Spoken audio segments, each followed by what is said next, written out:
Hello everyone. I am Swarad Gath and today I'm going to show Lab 2B. So I have a data set which consists of breast cancer data. It has attributes like radius mean, texture mean, perimeter mean, etc. There are 31 attributes and we have the labels or the diagnosis which is either malignant or benign. So I've performed some visualizations on this. This is my code. Um, and this is my assignment. So in the first section, we have the MDS data plot. So as you can see here, we have two clusters. They are visualized here. I have converted an ND space to this 2D space, which has two axes, MDS1 and MDS2. I have performed k-means clustering on the data set on the ND space, and I've visualized it here on the MDS plot. As you can see, we have two Ks. I got the optimal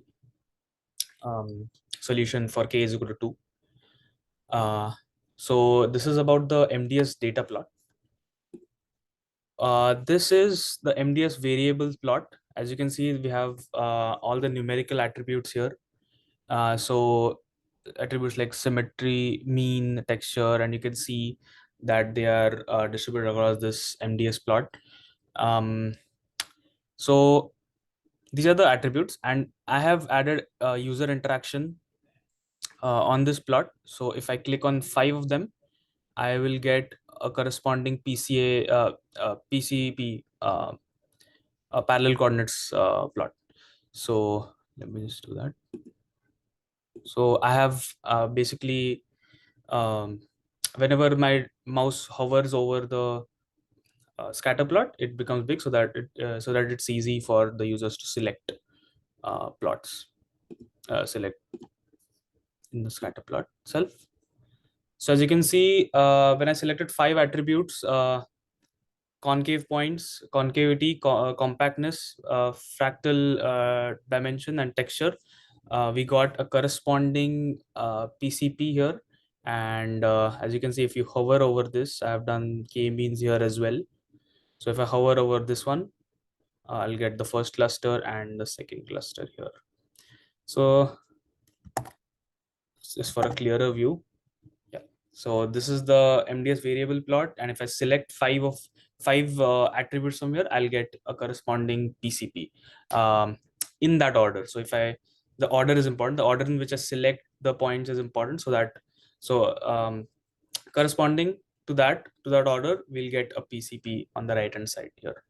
So this is about the user interaction in the variables plot. Now in the parallel coordinates plot, I have given a drop down here and a submit button. So the user can basically select any number of attributes in any order, and the parallel coordinates plot will be plotted in that order. So here I've selected texture mean, area mean, compactness mean, etc. If I hit on submit, I see that we have a PCP which has all those attributes in that order. So you can see texture mean, area mean, compactness, and if I hover over them, we get the cluster values separately, so we can clearly see. And we can just see clearly the values of the axes if we hover over it as well. So if I select something else like let's say perimeter mean, texture mean, and then I select compactness, symmetry mean, submit it, you get those in that order, right? So the user can totally select the order of the plot, the axes in which the order in which the axes are um, plotted here. So that was my project. Thank you.